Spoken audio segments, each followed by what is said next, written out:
This is the real-time rows, and we're going to attack this problem in two different ways. We're going to start with pronoun errors, and then we're going to switch to restrictive and unrestrictive clauses, which is a relatively minor SAT issue. So let's start with pronouns. First of all, in the opening, we have if you discussed subjects.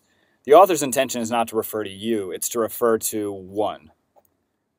If one or if someone. Right? The author wants to refer to any possible person, not specifically to the reader. So this is a pronoun error.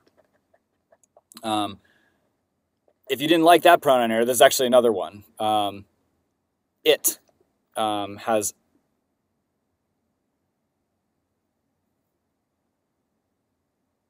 refers back to subjects, so we have a singular plural issue, right? Subjects is plural, so we want to have they, not it. But even the word they wouldn't work either. But it is definitely wrong for pronoun plurality issue. So there's a bunch of reasons that one's wrong for pronouns. In the case of C, for example, we have the word they, and now you'll see why this word doesn't work either. They gets the plurality right of subjects, right? But now it has an ambiguous problem because it's not clear whether they is referring to subjects or others, right? Are we talking about the people, or are we talking about the subjects? That's a pronoun problem. It's called ambiguous. And in the last choice, we have... The last choice actually it's not a you notice there's no pronouns in there, so it can't really have a pronoun problem, although it sort of has an absence of pronoun problem.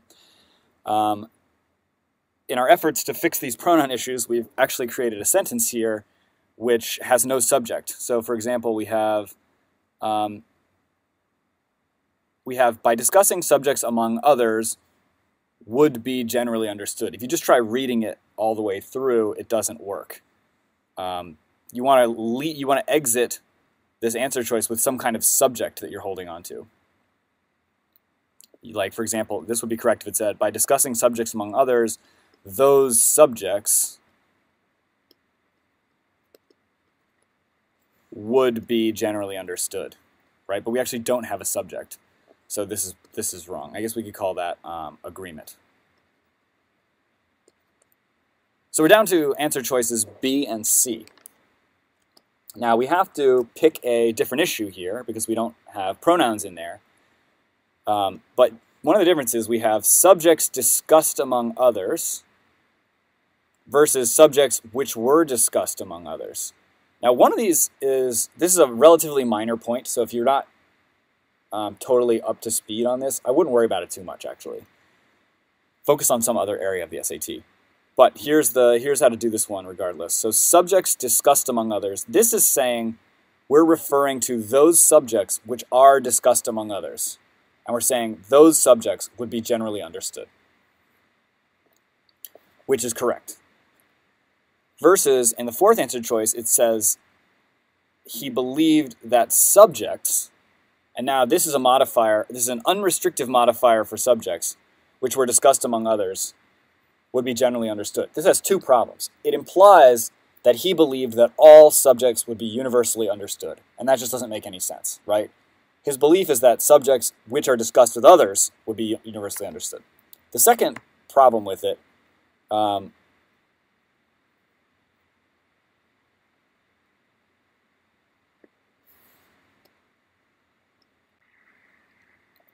is that he's assuming that all subjects are discussed among others, right? This is a modifier for subjects in general. So it's making it sound as though all subjects are discussed among others, which we know is not true. So you can say this is you could call this a modifier, or you could say, we don't actually have a category for this, but this would be unrestrictive versus restrictive clauses. Wow, that's a very small area of issue on the SAT. Better to stick with modifiers.